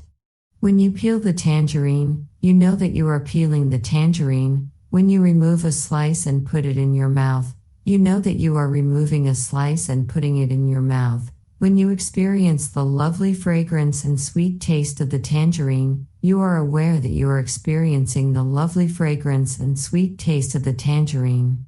The tangerine Nandabala offered me had 9 sections. I ate each morsel in awareness and saw how precious and wonderful it was. I did not forget the tangerine, and thus the tangerine became something very real to me. If the tangerine is real, the person eating it is real. That is what it means to eat a tangerine in awareness. Children, what does it mean to eat a tangerine without awareness? When you are eating the tangerine, you do not know that you are eating the tangerine. You do not experience the lovely fragrance and sweet taste of the tangerine. When you peel the tangerine, you do not know that you are peeling the tangerine. When you remove a slice and put it in your mouth, you do not know that you are removing a slice and putting it in your mouth. When you smell the fragrance or taste the tangerine, you do not know that you are smelling the fragrance and tasting the tangerine. Eating a tangerine in such a way, you cannot appreciate its precious and wonderful nature. If you are not aware that you are eating the tangerine is not real. If the tangerine is not real, the person eating it is not real either. Children, that is eating a tangerine without awareness. Children, eating the tangerine in mindfulness means that while eating the tangerine you are truly in touch with it.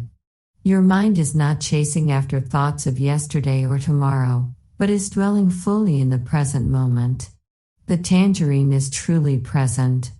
Living in mindful awareness means to live in the present moment, your mind and body dwelling in the very here and now. A person who practices mindfulness can see things in the tangerine that others are unable to see. An aware person can see the tangerine tree, the tangerine blossom in the spring, the sunlight and rain which nourish the tangerine. Looking deeply, one can see 10,000 things which have made the tangerine possible. Looking at a tangerine, a person who practices awareness can see all the wonders of the universe and how all things interact with one another. Children, our daily life is just like a tangerine. Just as a tangerine is comprised of sections, each day is comprised of 24 hours. 1 hour is like one section of tangerine. Living all 24 hours of a day is like eating all the sections of a tangerine. The path I have found is the path of living each hour of the day in awareness, mind and body always dwelling in the present moment. The opposite is to live in forgetfulness. If we live in forgetfulness, we do not know that we are alive. We do not fully experience life because our mind and body are not dwelling in the here and now. Gautama looked at Sujata and said her name. Yes, teacher? Sujata joined her palms. Do you think a person who lives in awareness will make many errors or few? Respected teacher, a person who lives in awareness will make few errors. My mother always tells me that a girl should pay attention to how she walks, stands, speaks, laughs, and works, in order to avoid thoughts, words, and actions that might cause sorrow to herself or others. Just so, Sujata. A person who lives in awareness knows what she is thinking, saying, and doing. Such a person can avoid thoughts, words, and actions that cause suffering for herself and others. Children, living in awareness means to live in the present moment. One is aware of what is taking place within oneself and in one's surroundings. One is in direct contact with life. If one continues to live in such a way, one will be able to deeply understand oneself and one's surroundings. Understanding leads to tolerance and love. When all beings understand one another, they will accept and love one another. Then there will not be much suffering in the world. What do you think, Spasht? Can people love if they are unable to understand? Respected teacher, without understanding, love is most difficult. It reminds me of something that happened to my sister Bhima. One night she cried all night long until my sister Bala lost her patience and spanked Bhima. That only made Bhima cry more. I picked Bhima up and sensed that she was feverish. I was sure her head ached from the fever. I called Bala and told her to place her hand on Bhima's forehead. When she did that, she understood at once why Bhima was crying. Her eyes softened and she took Bhima into her arms and sang to her with love. Bhima stopped crying even though she still had a fever. Respected teacher, I think that was because Bala understood why Bhima was upset. And so I think that without understanding, love is not possible. Just so, Spasht. Love is possible only when there is understanding. And only with love can there be acceptance. Practice living in awareness, children, and you will deepen your understanding. You will be able to understand yourselves, other people, and all things. And you will have hearts of love. That is the wonderful path I have discovered. Spash joined his palms. Respected teacher, could we call this path the path of awareness? Siddhartha smiled, surely. We can call it the path of awareness. I like that very much. The path of awareness leads to perfect awakening. Sujata joined her palms to ask permission to speak. You are the awakened one, the one who shows how to live in awareness. Can we call you the awakened one? Siddhartha nodded. That would please me very much. Sujata's eyes shone. She continued, awaken in Magadhi is pronounced Bud. A person who is awakened would be called Buddha in Magadhi. We can call you Buddha. Siddhartha nodded. All the children were delighted. 14-year-old Nalaka, the oldest boy in the group, spoke, Respected Buddha, we are very happy to receive your teaching on the path of awareness.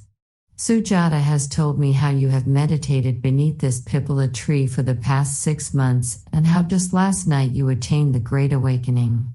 Respected Buddha, this pipala tree is the most beautiful one in all the forest. Can we call it the Tree of Awakening, the Bodhi tree? The word Bodhi shares the same root as the word Buddha and also means awakening. Gautama nodded his head. He was delighted, too. He had not guessed that during this gathering with the children the path, himself, and even the great tree would all receive special names. Nandabala joined his palms. It is growing dark and we must return to our homes, but we will come back to receive more of your teaching soon. The children all stood and joined their palms like lotus buds to thank the Buddha. They strolled home chattering like a flock of happy birds. The Buddha was happy, too. He decided to stay in the forest for a longer period of time in order to explore ways to best sow the seeds of awakening and to allow himself, as well, special time to enjoy the great peace and joy that attaining the path had brought him. Chapter 20. The Deer. Every day the Buddha bathed in the Narahara River. He did walking meditation along the riverbanks and along the small forest paths his own steps had created. He sat in meditation on the shore beside the flowing river or beneath the Bodhi tree while hundreds of birds chirped among its branches. He had realized his vow. He knew he must return to Kapilavatthu where so many awaited news of his quest. He recalled, as well, King Bimbisara in the city of Rajagaha. He felt a special affinity for the young king and wished to visit him also. There were also his 5 former companions. He knew they each possessed the ability to attain liberation quickly, and he wanted to find them. No doubt they still dwelled nearby. River, sky, moon and stars, mountains, forest, every blade of grass, and every mote of dust were transformed for the Buddha. He knew that the long years he wandered in search of the way had not been wasted. Indeed, thanks to his trials and hardships, he had finally discovered the way in his own heart. Every living being possessed the heart of enlightenment. The seeds of enlightenment existed in everyone. Living beings did not need to seek enlightenment outside of themselves because all the wisdom and strength of the universe was already present in them. This was the Buddha's great discovery and was cause for all to rejoice. The children came to visit him often. The Buddha was happy to see that the way of liberation could be expressed simply and naturally. Even poor country children who had never attended school could understand his teaching. This greatly encouraged him. One day the children arrived with a basket full of tangerines. They wanted to eat the tangerines in awareness in order to practice the very first lesson the Buddha had taught them. Sujata bowed gracefully before the Buddha and then held the basket before him. He joined his palms together like a lotus bud and took a tangerine. Sujata offered the basket to Svasht, who was sitting by the Buddha's side. He too joined his palms together and took a tangerine. She offered the basket to each child until everyone had a tangerine. She sat down and placed her palms together before taking a tangerine for herself. All the children sat silently. The Buddha told them to follow their breath and smile. Then he lifted his tangerine in his left hand and looked deeply at it. The children followed his example. He slowly peeled his tangerine and the children began to peel theirs. Teacher and students enjoyed their tangerines in silent awareness.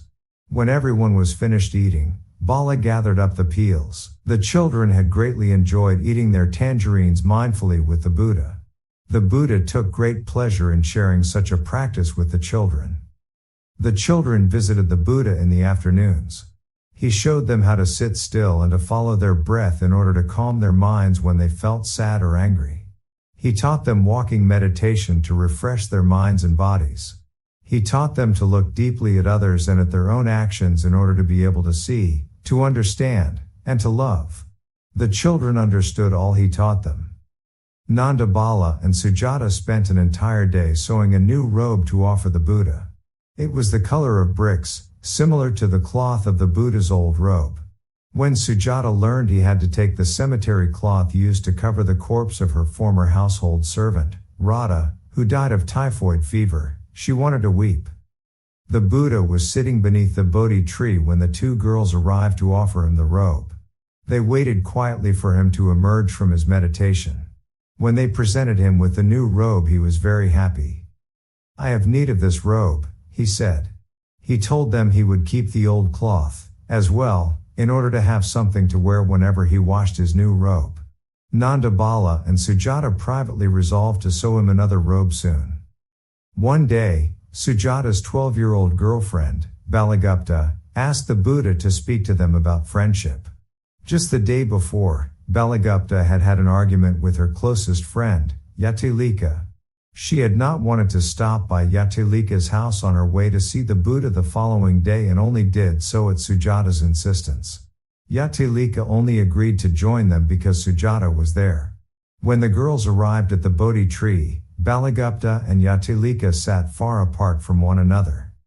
The Buddha told the children about the friendship shared by a deer, a bird, and a turtle. He told them that the story had taken place several thousand years before, when he was a deer in a past life. The children looked surprised, but he explained, "In previous lives, we have all been earth, stones, dew, wind, water, and fire.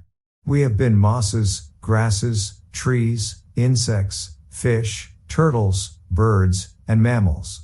I have seen this most clearly in my meditations. Thus, in one life, I was a deer.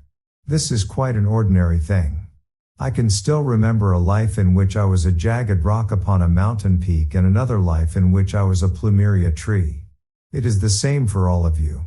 The story I am going to tell you is about a deer, a bird, a turtle, and a hunter. Perhaps one of you was the bird and another the turtle. We have all existed in times when there were not yet any humans, or even birds and mammals on Earth. There were only plants beneath the seas and trees and vegetation on the Earth's surface. In those times we may have been stones, dew, or plants. Afterwards we experienced lives as birds, as all kinds of animals, and finally as human beings. Right now we are more than just human beings. We are rice plants, tangerines, rivers, and air, because without these things we could not be. When you children look at rice plants, coconuts, tangerines, and water, remember that in this life you depend upon many other beings for your existence. These other beings are part of you. If you can see that, you will experience true understanding and love. Although the story I'm about to tell you took place several thousand years ago, it could just as easily take place this very moment. Listen carefully and see whether or not you have something in common with the animals in this story. Then the Buddha began to tell his tale. At that time the Buddha was a deer who lived in a forest which had a clear lake where the deer liked to drink. A turtle lived in the lake's waters and a magpie lived in the branches of a willow tree beside the lake. Deer, turtle, and magpie were very close friends. One day, a hunter followed day-old tracks left by deer that led to the edge of the lake. There he left a trap made of strong ropes before returning to his hut on the outskirts of the forest. Later that day when deer came for a drink of water, he was caught by the trap. He cried out and was heard by turtle and magpie. Turtle crawled out of the water and magpie flew down from her nest. They discussed how best to help their friend get out of his predicament.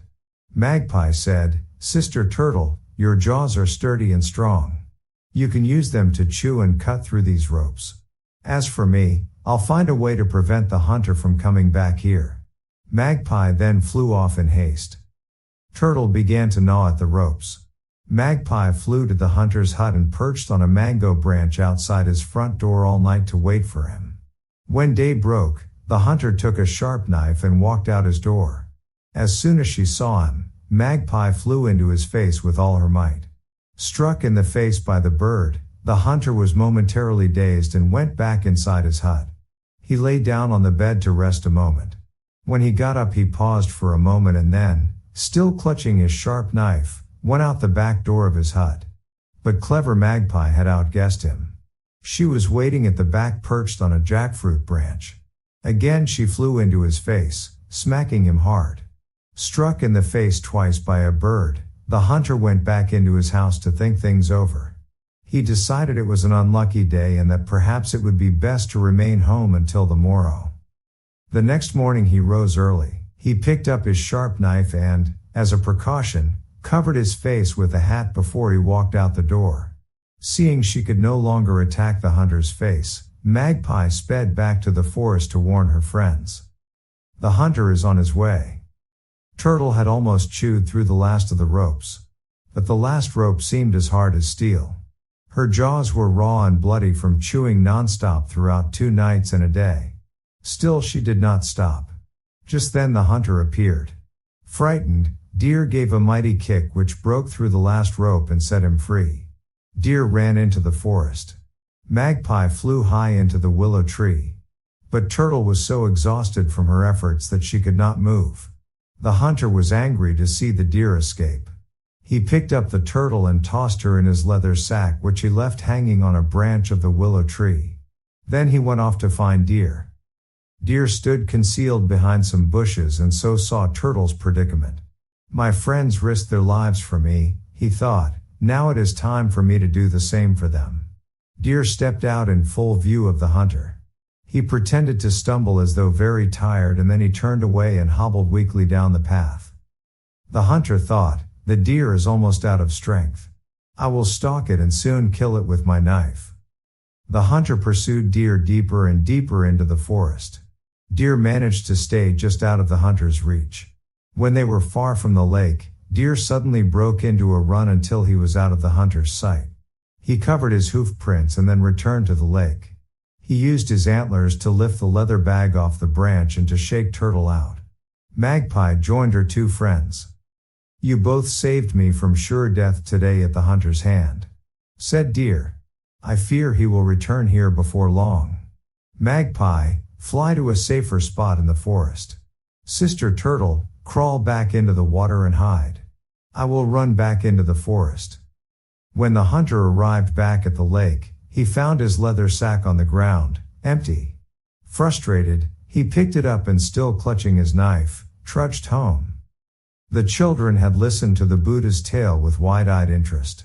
When the Buddha described how raw and bloody Turtle's jaws had become from chewing the ropes to save her friend, Rupak and Sabash almost cried. The Buddha asked the children, what do you think, children? Long ago, I was Deer. Were any of you Turtle? 4 children raised their hand, including Sujata. The Buddha then asked, and who among you was Magpie? Svasht raised his hand, as did Yatilika and Balagupta. Sujata looked at Yatilika and then at Balagupta. If you were both Magpie, that makes you one person. What good is it for Magpie to be mad at Magpie? Can our friendship equal that of Magpie, Turtle, and Deer? Balagupta stood up and walked over to Yatilika. She took her friend's hand in her own 2 hands. Yatilika pulled Balagupta into her arms and then slid over to make a place for Balagupta to sit. The Buddha smiled. You children understand the story well. Remember that tales like the one I have just recounted are taking place all the time right in our own daily lives. The Buddha lifted his robe to wade across the river, and then walked in meditation to a lotus pond that he liked very much.